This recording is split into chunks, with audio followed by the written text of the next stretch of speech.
What's good, y'all? Colin here, bringing to you my very first Misha Petrov, or is it Petrov? I'll say Petrov until I find out otherwise. My very first Misha Petrov, or it sounds better Petrov. My very first Misha Petrov reaction video.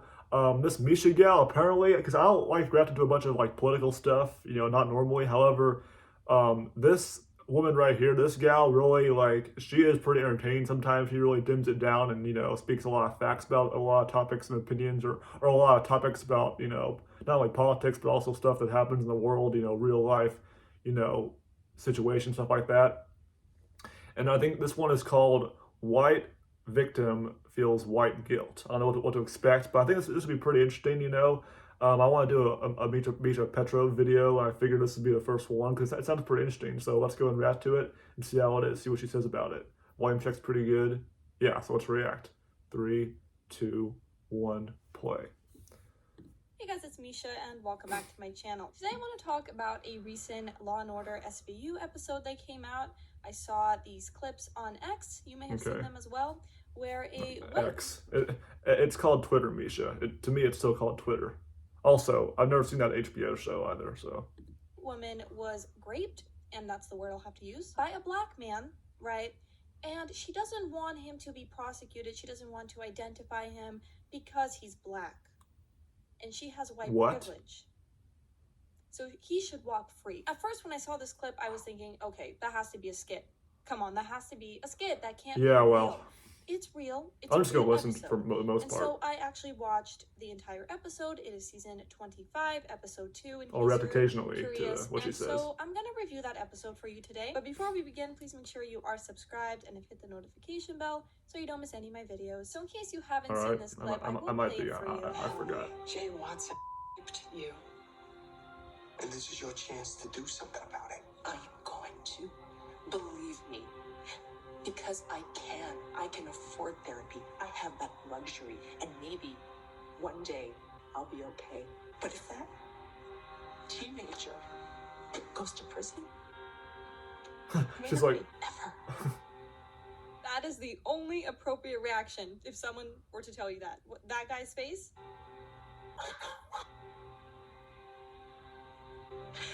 I don't want that. Episode is called Truth Embargo, by the way, and I used to really like this show. What show is it? I started watching a long time ago, so I don't know what has become of it. This is just one episode. I was genuinely curious to see how they were going to portray this character. Is she actually the good guy for being so, empathetic to this poor teen who literally committed the crime? Or are the rest of the characters going to understand that this is insanity? So there is this lesbian couple, okay? There's Natalie, the victim, and there is Brooke, her girlfriend. Okay, well, Natalie goes shopping. It's fine. She's trying Nothing on a against that. bathing It's suit, fine. and suddenly there are these looters that enter the mall and they start stealing things. They start live streaming it. A lot of them are masked, and a lot of them are teenagers. And so we see that one of the looters is actually a black male who goes and rapes Natalie. Now, when the detectives find her, and that's where it the happened. Hospital, and they, ask her, okay, we need you to describe this man to us. What did he look like? And she refuses. She says that she did not see him. So she doesn't want to tell the detectives the race. And they go and look at the security cameras. And they actually see that before he committed the crime, he took off his mask. And Natalie obviously saw him. So she would know his race. She would know what he looked like. So the criminal's friend, who was live streaming the looting, he is brought in. His name is Travis Butler. And he was asked why he took part in this looting, why he did what he did. And he says, I needed to put food on the table. Right. But nowadays, a lot of people would hear that. So you freaking loot and shoot up a freaking mall because you think it'll feed your family, so you'll get money to feed your family that way?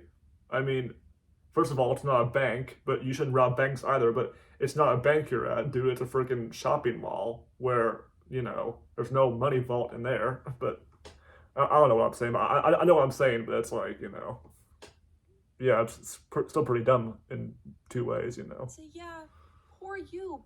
I totally get why you would need to loot Prada, go into Versace, Prada, go to the Apple store because Versace, you don't have food. Apple store. And that's why you're stealing luxury items. Go in those stores to find food, Is there any in the back room? Yeah, and get, steal a MacBook while you're at it. Or some jewelry, I don't know. Let them. It's because of the system. So I'm glad that this detective is not completely brain dead and understands that this is ridiculous, what this guy is saying. So he doesn't buy it, thankfully. So later on, the detectives go back to the victim and they show her some photos of the criminals and ask her, hey, do you know which one it is? And again, she refuses to identify him, and they confront her and they say, actually, we saw the security footage. We know that you saw his face. So I hope she's not defending the guy for whatever reason, because he committed the crime on her. Why aren't you telling us? And she still refuses to identify him. But then suddenly, the looters actually go to the precinct and start causing trouble, and one of the female cops starts to take out her weapon, and the main character, the detective, goes, put that down, they're just kids. Someone could get hurt. The looters are literally in your building that did what they did at the store to the woman, to the victim that you're investigating the case of. Exactly. And now you're saying they're just teens. They're not just teens. They're teenage criminals. Someone could get hurt. Right. Yeah, someone it's could like get it's hurt. like, yeah, they're only teenagers. Yeah, well, teenagers still commit crimes, you know. So you can arrest teenagers for anything they do that's criminal activity, you know. It doesn't matter the age, really. That's why take out the weapon. That's why you should have a weapon. So later on, Travis is there. This is the other guy who was live streaming this, and he. But if it was like a, you know, like a 2-year-old, 5-year-old, 6-year-old, whatever the heck, you'd arrest the parents instead.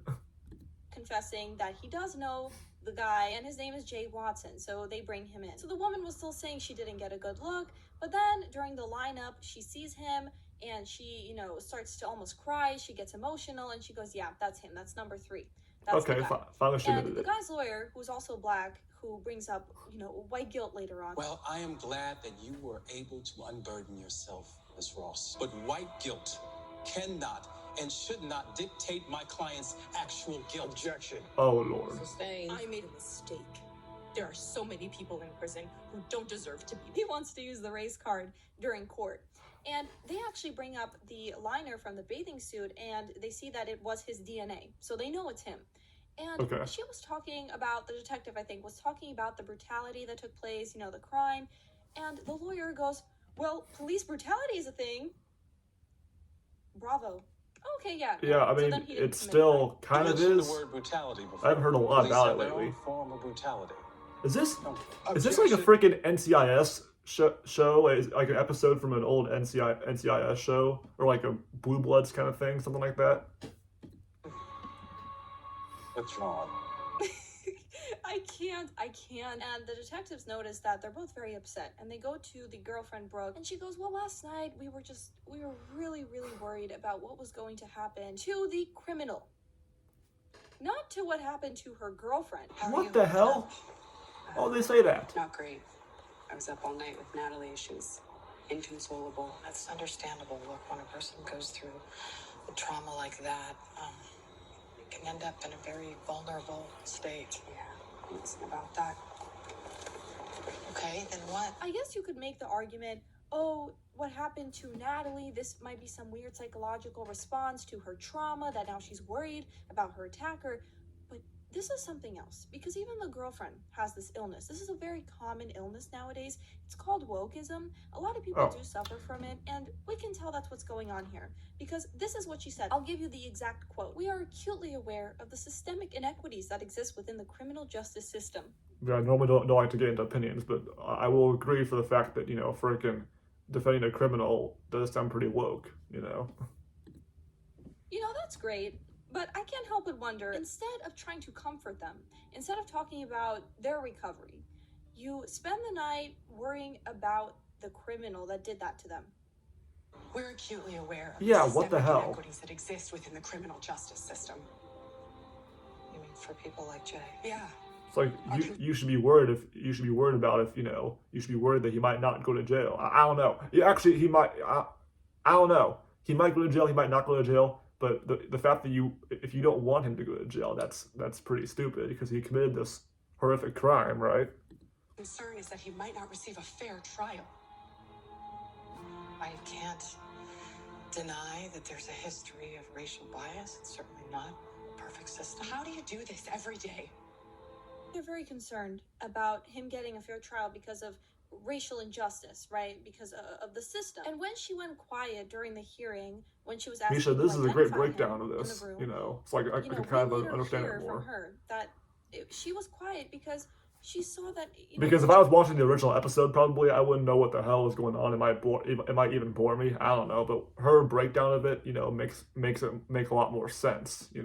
She's explaining it perfectly. What's going on. Jacket was too big. It was loose on him. That's crazy.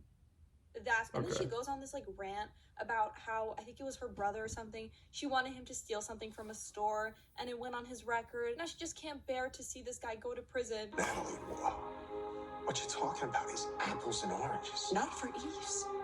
He had a record, which only further pushed him down a path in the opposite direction of reform. How can you justify that?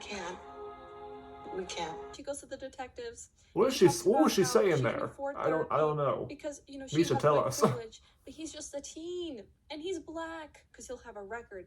Yeah, that's what happens if you commit crimes. This whole thing was like watching a very, very frustrating skit.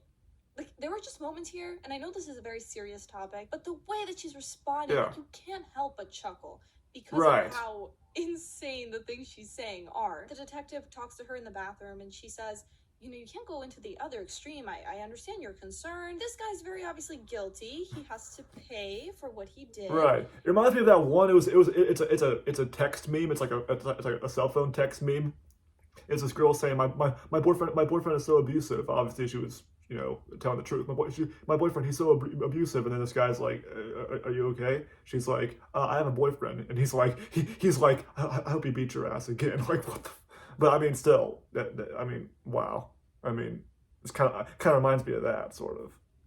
And you can see the exact moment she kind of rolls her eyes. She just gets pissed off because this doesn't go along with her narrative, the messed up narrative in her mind, where I guess she thinks that, because someone committed a crime, if they're black, then they should be able to get away with it. Saw a chance to victimize you. It was a Snapchat story text meme. Some of you might know what I'm talking about. Okay. It was some online, so. I have a lot of admiration for you. Then later on in court, she does identify him. Then because of the DNA and everything, Jay changes his mind and is now pleading guilty. And he goes to talk to the male detective. And he says, I never really got much attention. What? He's playing the victim. Go ahead, Jay. What? That girl, Natalie, I did what she said. She ain't lying. It was just supposed to be a robbery. Right, but when I saw her, it turned into rape. My whole life, nobody paid attention to anything I did. Not at home, not at school. Always felt kind of invisible, So why would this be any different? Let me play a sad song for you on the world's Right. smallest violin. Right, it's This would like... just be, something that no one paid attention to. Oh, boo-hoo. I would love to see Jay's reaction when he's in prison. Because, things happen in male prisons. If someone went to him, a man, and said, what's about to happen here, it's because I didn't get enough hugs and kisses as a kid. It's because of racism. So that's why you should forgive me after what I'm about to do. I doubt he would appreciate that. Now, I would say she's making a Big Bubba reference in prison, give me a hug, cellmate, and then... People, now you can go looting, now you can do whatever you want because your ancestors were slaves. What if someone says, I didn't get food on the table when I was a kid, we really struggled, we were poor, so when I grew up I became a cannibal. Should we say, oh, okay, yeah, or you, anyone who in real life is acting like these women in the show, they need to go to a non-woke therapist. If you commit these sorts of crimes, doesn't matter if you're white or black, a man or a woman, if you're acting like an animal, you get treated like an animal. You get locked in your cage along with other animals. Misha is so based. You do the time. Okay? Yeah. Okay. I would love to hear your thoughts about this, so make sure you comment below. Also, like this video, subscribe. All right. Oh, whoops. Oh. All right, Misha, that was... she is a pretty based gal, that's for sure. Hey guys, yeah, so I guess she was reviewing some...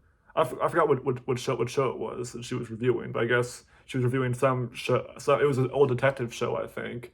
And this one, it had this one Natalie girl that I guess got, R-worded by a black guy, and then she was trying to defend him, didn't want to identify him, then she wanted to defend him, and worried about and I guess her friend. I don't know if it was her or her friend that worried about whether he was going to get a fair trial and whether he was going to go to prison or not. It's like if he did, yeah, like Misha said at the end, if he did the crime, he needs to do the time. Simple as that. But anyways, I want to react to this because I mean she is a pretty entertaining gal. She breaks stuff down, says a lot of things perfectly, gives pretty good opinions about a lot of stuff. So I'll react to more of her stuff in the future. If you guys want to, I kind of want to. So hopefully you guys won't mind if I do that. But anyways, hope you guys enjoyed that one. Pretty interesting, to say the least. And I will see you guys next time. Boop.